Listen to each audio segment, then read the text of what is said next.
प्रेम से बोलिए जय श्री हरि। आजकल लोग रोग से बहुत परेशान हैं। तरह तरह के रोग हो रहे हैं, जैसे कैंसर रोग, किडनी फेल।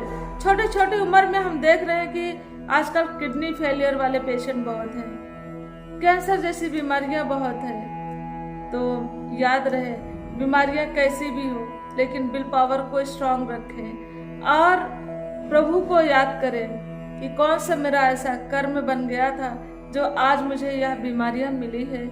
आगे का कर्म हम अपना कैसे सुधार कर ले, प्रभु का स्मरण करते हुए, प्रभु का नाम जप करते हुए, नाम सिमरन करते हुए अपने जीवन का एक एक यात्रा तय करें। अगर घातक बीमारी हो भी गई है तो प्रभु के भरोसे आप हो जाइए, प्रभु के ऊपर सब कुछ छोड़ दीजिए और उनका स्मरण करिए।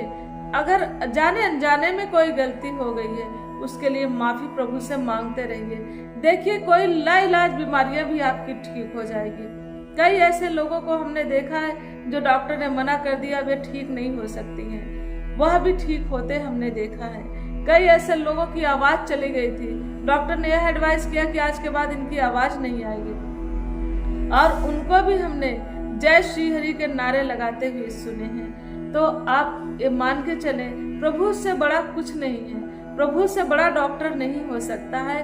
प्रभु का सहारा जिसे है उसे कोई बना बिगाड़ नहीं सकता। कोई कितनी भी बड़ी बीमारियां क्यों ना हो, कितनी भी बड़ी परेशानियां क्यों ना हो, उससे भी हार मानना पड़ता है प्रभु के स्मरण के आगे। इसलिए याद रहे, प्रभु बड़ा है, परेशानी बड़ी नहीं है। तो बीमारी कैसी भी हो, बीमारी का टेंशन न ले, दवाइयाँ टाइम पे खाएं, जो परहेज डॉक्टर बताए उसे करें, time to time doctor consult करें। बड़ी सी बड़ी बीमारियां, मैंने ऐसे मरीज को देखा, कैंसर रोगी थे, उनको डॉक्टर ने कहा कि आपका 3rd स्टेज चल रहा है, बस 2-4-10 दिन की आप मेहमान हैं। और उन्हें पता चला, उन अंडर ट्रीटमेंट रही और देखा कि टाइम टू टाइम आती थी सत्संग में, आशीर्वाद भी लेती थी, और 1.5 साल तक उनकी जीवन यात्रा आगे बढ़ी और बड़ी खुशी पूर्वक, उनको ज्यादा कोई तकलीफ नहीं हुई। और उसके बाद तो जाना तो संसार से सभी को है, कोई किसी के माध्यम से जाता है, कोई किसी के माध्यम से जाता है। आप चलिए, आपको बीमारी हो गई, आप बीमारी की वजह से जा रहे हो, लेकिन उन्हें क्या हुआ है, जो रोड पे निकलते हैं पता चला कि एक्सीडेंट हुआ और तुरंत ही उनको लोग समेट लेते हैं। एक जैसे कहते हैं ना, कूड़ा करकट को उठा के भरा जाता, उसी तरह उठाया और भरा, बैग में भर लिया।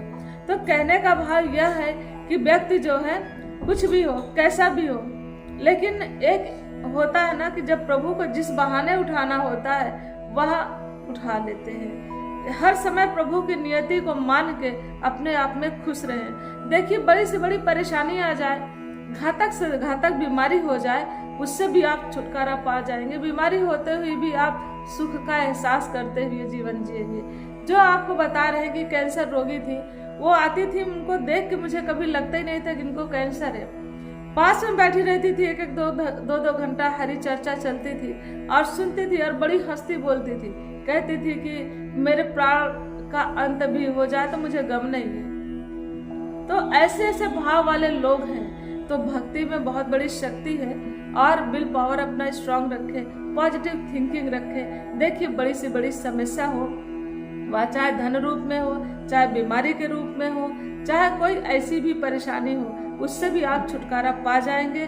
लेकिन आपको धैर्य रखने की जरूरत है, प्रभु का सहारा लेने की जरूरत है, निश्चल भक्ति की जरूरत है। प्रभु पे आश्रित हो जाइए, तब देखिए कि आपका जीवन कितना आसान हो जाता है। बड़ी सी बड़ी परेशानियां क्यों ना आ जाए जीवन में, वह भी यूं ही टल जाती। जैसे कहते ना, आप निकलते हो या हवा आती है, आपके सामने से गुजर जाती है, आपको एक ठंडक प्रदान करते हुए जाती है, शीतलता प्रदान करते हुए जाती है, पता ही नहीं चलता। इसी तरह जीवन की कठिन से कठिन परिस्थितियां भी ऐसे गुजर जाती है, पता ही नहीं चलता। तो प्रभु का स्मरण करें, प्रभु का सहारा लें। अगर बहुत भयंकर रोग भी हो गया है तो उसे ही प्रभु की नियति मान के विल पावर स्ट्रांग रखें, time to time doctor consult करें, दवाइयाँ लें। देखिए, आप ठीक हो जाएंगे।